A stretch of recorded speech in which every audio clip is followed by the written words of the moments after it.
Road భద్రతపై ప్రజల్లో అవగాహన కల్పించేందుకు కొండ మల్లేపల్లి ఎస్ఐ అజ్మీర్ రమేష్ ఆధ్వర్యంలో నో హెల్మెట్ నో పెట్రోల్ అనే నినాదంతో కొండ మల్లేపల్లి పోలీస్ స్టేషన్ నుంచి ప్రధాన రహదారుల వెంట బైక్ ర్యాలీ నిర్వహించారు. ఈ కార్యక్రమంలో సీఐ నవీన్ కుమార్ మాట్లాడుతూ ఎందరో ప్రాణాలు కోల్పోతున్నా కూడా కొంతమంది అజాగ్రత్తగా నడుపుతూ ప్రాణాలు కోల్పోతున్నారు. కొంతమంది భద్రతా భావంతో హెల్మెట్ ధరించడంతో అనేక ప్రాణాలు రక్షించబడతాయని, రోడ్డు ప్రమాదంలో అనేక గాయాలు ముప్పు గణనీయంగా తగ్గుతాయని తెలిపారు. హెల్మెట్ లేకుండా ప్రయాణం చేస్తే చట్టపరమైన చర్యలు తప్పవని హెచ్చరించారు. అలాగే పెట్రోల్ బంకుల్లో కూడా హెల్మెట్ లేనిది పెట్రోల్ పోయొద్దని బంకు యజమానులకు హెచ్చరించారు. యువత రోడ్డు భద్రతకు సూచనగా నిలవాలని, ట్రాఫిక్ నియమాలు తప్పకుండా పాటించాలని పిలుపునిచ్చారు. ఈ కార్యక్రమంలో పోలీసు అధికారులు, సిబ్బంది మరియు యువకులు, వాహనదారులు పెద్ద సంఖ్యలో పాల్గొన్నారు.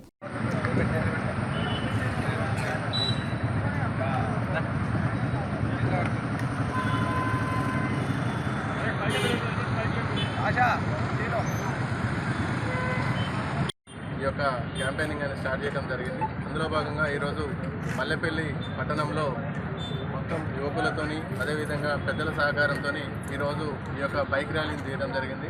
ఇందులో సుమారుగా 100 నుంచి 120 మంది బైకులతోని ఈ యొక్క మల్లెపల్లి పట్టణంలో ఈరోజు తిరిగి ప్రజలకి హెల్మెట్ వల్ల ఏ విధమైనటువంటి లాభాలు ఉంటాయి, అదేవిధంగా వాళ్ళ కుటుంబానికి ఏ విధమైనటువంటి భద్రత ఉంటుందనే ఉద్దేశంతో ఈ యొక్క ర్యాలీని తీయడం జరిగింది.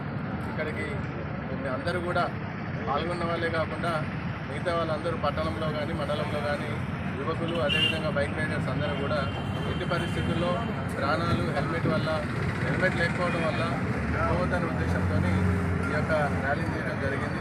అందులో భాగంగా మీరందరూ కూడా ఈ యొక్క శిరాస్త్రాన్ని, హెల్మెట్ని యూటిలైజ్ చేసి ఎటువంటి ప్రమాదాలు జరగకుండా, అదేవిధంగా ఎటువంటి వాళ్ళ కుటుంబానికి అన్యాయం కాకుండా ఈ యొక్క హెల్మెట్ని ఎప్పుడు కూడా బైక్ తోలేటప్పుడు కంపల్సరీగా హెల్మెట్ బండి తోలే వాళ్ళు నడిపి ప్రమాదాలకి మీరు కూడా